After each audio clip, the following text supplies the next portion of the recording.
नागपंचमी का सच क्या है? नागपंचमी का स्वरूप और वास्तविकता क्या है? एक्चुअल में बौद्धों के इस पर्व नागपंचमी को किस प्रकार पाखंडियों ने बदल कर, रौंद कर, परिवर्तित करके अपना पाखंड इसमें शामिल करके एक नया धर्म का एक नया त्योहार बना दिया। इस वीडियो में अगर आप अंत तक बने रहेंगे तो विश्वास मानिए आप पूरी तरीके से जान और समझ पाएंगे कि एक्चुअल में यह बौद्धों का पर्व किस तरीके से मनाया जाता था। तो आइए आगे जानते हैं। आगे बढ़ने से पहले मेरे मित्रों निवेदन है, जो भी मित्र अभी तक इस चैनल को सब्सक्राइब नहीं किए हैं तो जल्दी से जल्दी सब्सक्राइब कर लीजिए, लाइक करके हमारा उत्साह जरूर बढ़ाइए और कमेंट में जरूर लिखिए कि ये वीडियो आपको कैसा लगा और ज़्यादा से ज़्यादा लोगों को ये वीडियो शेयर जरूर करिए। चलिए शुरू करते हैं। नाग लोग भारत के मूल निवासी हैं। इन्हें असुर कहा गया। नागवंशी राजा व योद्धाओं में अनंत, वासुकी, शेष, पदम, कमल, ककोटिक, अस्तर, शंखपाल, कालिया और पिंगल नागवीर प्रसिद्ध हैं। ये सारे नाम नागवंशियों के लिए प्रसिद्ध हैं। भारत में इनका ही वर्चस्व था और यह नाग भगवान बुद्ध के अनुयायी व बौद्ध धर्म के प्रचारक। उनका साम्राज्य भारत, यूनान, मिस्र, चीन, जापान आदि देशों में भी रहा है। नागवंश के बौद्ध लोग सावन की पंचमी के दिन वार्षिक पंचायत करते थे। यह पंचायत मुखिया का चुनाव के लिए होती थी। इस दिन लोग नहा धोकर अपने आराध्य देव भगवान बुद्ध की वंदना करके सुबह ही गांव में संस्थागार में एकत्र हो जाते थे। उनका आपसी रहन सहन समता, एकता, न्याय और भाईचारा पर आधारित था। मुखिया तथा संघ नायक के चुनाव के दौरान प्रत्याशी के योग्यता प्रदर्शन के लिए कई तरह की प्रतियोगिता हुआ करती थी, जैसे तलवारबाजी, घुड़सवारी, तीरंदाजी, मल्ल युद्ध। ऐसे ही बहुत सारे प्रतियोगिता होते थे जिसमें मुख्यतः जो विजयी होता था वह मुखिया चुना जाता था। वर्तमान में भी नाग पंचमी के दिन कुश्ती, दंगल, कबड्डी, युद्ध कला से संबंधित दौड़, घुड़सवारी, निशानेबाजी आदि वीरता, साहस, कौशल और शक्ति के प्रदर्शित करने वाले खेलों का आयोजन किया जाता है। जैसा कि आप अपने जहां भी रहते होंगे स्थानीय तौर पे आपने देखा होगा या सुना होगा। इसलिए नागपंचमी नागों द्वारा चयन किया गया वही दिन है जिस दिन वह अपने सेनापति, मुखिया और किसी श्रेष्ठ पद का चुनाव करते थे। वार्षिक बैठक किया करते थे इसी दिन, नागपंचमी वाले दिन। यह दिन नागवंश के लिए केवल परंपरा और पराक्रम और वीरता दिखाने का ही नहीं था, बल्कि इस दिन का महत्व धार्मिक श्रद्धा और समर्पण की दृष्टि से और भी अधिक था, क्योंकि इसी दिन आर्य राजा परीक्षित व जन्मेजय द्वारा असंख्य नागों को आग में झोंककर मार डाला गया था। इससे आर्य व अनार्यों में संघर्ष बढ़ गए। तभी से नागों को गुमराह करके उनके क्रोध को शांत करने के लिए उनके नाम की पूजा प्रारंभ की गई। यह दिन उन्हीं नागों की स्मृति में मनाया जाता है। नागवंश की स्त्रियां इसी दिन को नदी, तालाब के किनारे जाकर स्नान कर बोधि वृक्ष, स्तूप, चैत्य, गुहा, विहारों आदि बौद्ध प्रतीकों की पूजा करके घर, परिवार व समाज के लिए मंगल कामना करती थीं। इसी समय घात लगाकर विकृत मानसिकता के लोगों ने इन स्त्रियों की पिटाई तथा बेइज्जती की। कालांतर में सामाजिक जागरूकता के कारण ऐसा कर पाना असंभव हो गया।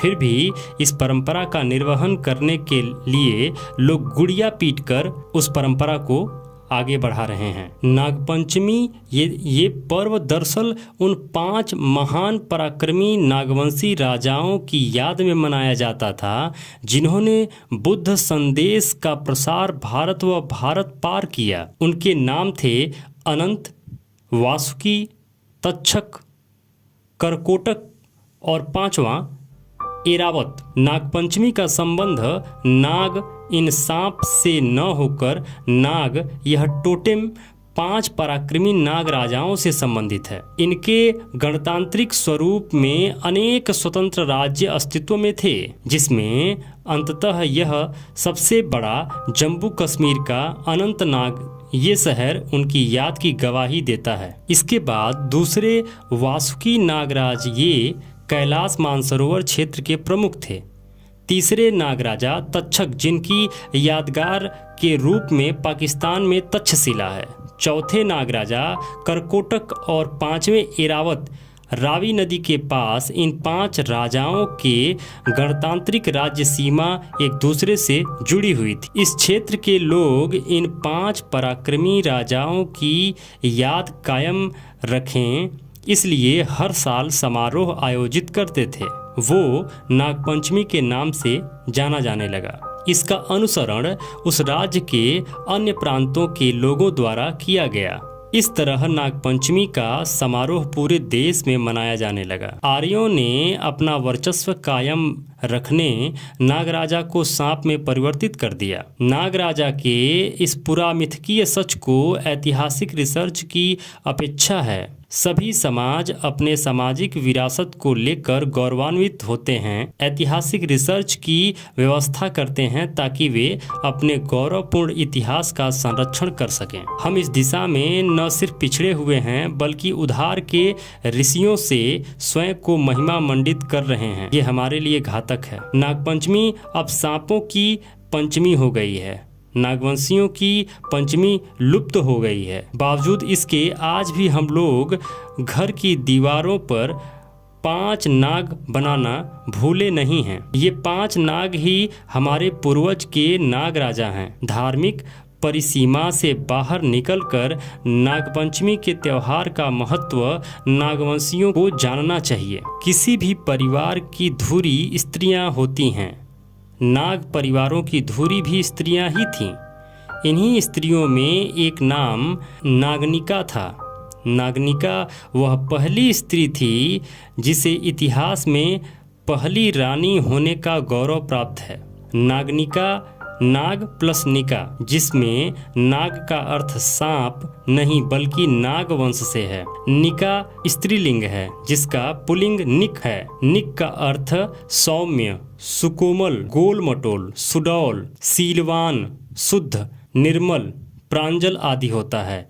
उसी प्रकार निका या निका को सौम्या, छरहरी व सीलवती, शुद्धा, निर्मला, प्रांजला आदि अर्थों से समझना चाहिए। अब आगे देखिए, ब्राह्मण ग्रंथों में शूद्र के सबसे बड़े पुत्र को शैशव काल में गंगा दान, जिंदा गंगा नदी में बहाकर मार डालना का जो विधान बनाया गया है, आपको ये पता है कि नहीं पता है? मैं आपको क्लियर कर दूं कि प्राचीन काल में जब भारत, जिसे कहते हैं कि राम राज्य जब आया था, तो उस समय में ब्राह्मण ग्रंथों के अनुसार या फिर वह परंपरा क्या थी कि किसी भी शूद्र का जो सबसे बड़ा पुत्र पैदा होगा उसको पैदा होते ही जिंदा गंगा नदी में बहाकर मार डाला जाएगा। यह ब्राह्मणों का रीति और रिवाज था जिससे भारत के मूल निवासी ग्रसित रहे। वह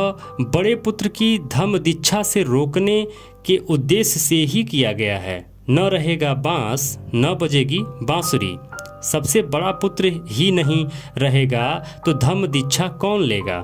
जब परिवार में कोई भी व्यक्ति धम्म दीक्षा नहीं लेगा तो वह पूरा परिवार ब्राह्मणवाद के जाल में बड़ी आसानी से फंस जाएगा। ऐसा बुद्ध के क्रांति के विरोध में ब्राह्मणों ने प्रतिक्रांति के रूप में किया। यह वह समय था जब किसी भी मूल निवासी, किसी भी नागवंशी, किसी भी शूद्र जिनको ये बोलते हैं के घर अगर कोई बड़ा पुत्र पैदा होता था तो उस समय गंगा नदी में उस बच्चे को बहाकर मार डाला जाता था। नागपंचमी की सच्चाई को जानने हेतु सबसे पहले भारत की भाषा और उस भाषा अनुसार इसका अर्थ को जानना चाहिए, तभी नागपंचमी के समीप हम और आप पहुंच सकते हैं। भारत की भाषा पाली थी जिस अनुसार नाग पंचमी का शुद्ध नाम नाग पंचमी होता है। नाग यानी श्रेष्ठ बलशाली, और पंचमी यानी 5 1500 वर्ष वाली समृद्धशाली और विश्व गुरु वाले भारत में जनपद या बड़े साम्राज्य का शासक वर्ग अपनी पीढ़ी दर पीढ़ी वाली राजतंत्र को एक नाम वाली पहचान बनाने हेतु अपने वंश का नाम देते थे। उसी वंश नाम में एक वंश नागवंश का मिलता है, जिस नागवंश की आज पंच पीढ़ी ने धर्म की रक्षा जबरदस्त तरीके से किया। आइए उस भारत, उस गौरवशाली, उस विश्व गुरु भारत के जैसा नागपंचमी हम फिर से मनाना शुरू करें। अपने इस पर्व को हम फिर से याद करें और मनाना शुरू करें।